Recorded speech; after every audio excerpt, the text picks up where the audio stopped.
بسم الله الرحمن الرحيم. يا أيها المزمل قم الليل إلا قليلا نصفه أو انقص منه قليلا أو زد عليه ورتل القرآن ترتيلا إنا سنلقي عليك قولا ثقيلا إن ناشئة الليل هي أشد وطئا وأقوم قيلا إن لك في النهار سبحا طويلا واذكر اسم ربك وتبتل إليه تبتيلا رب المشرق والمغرب لا إله إلا هو فاتخذه وكيلا واصبر على ما يقولون واهجرهم هجرا جميلا وذرني والمكذبين أولي النعمة ومهلهم قليلا إن لدينا أنكالا وجحيما وطعاما ذا غصة وعذابا أليما يوم ترجف الأرض والجبال وكانت الجبال كثيبا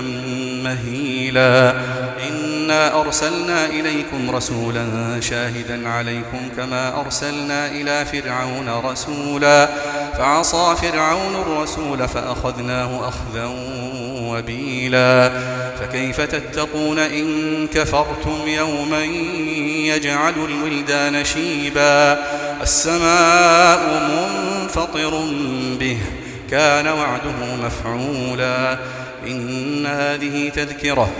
فمن شاء اتخذ إلى ربه سبيلا إن ربك يعلم أنك تقوم أدنى من ثلثي الليل ونصفه وثلثه وطائفة من الذين معك والله يقدر الليل والنهار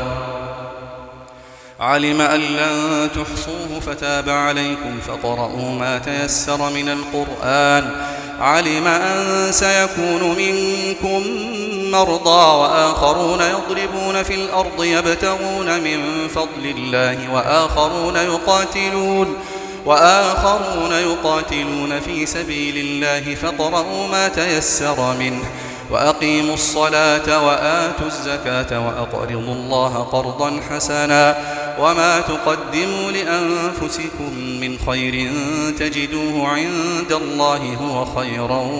وأعظم أجرا واستغفروا الله إن الله غفور رحيم.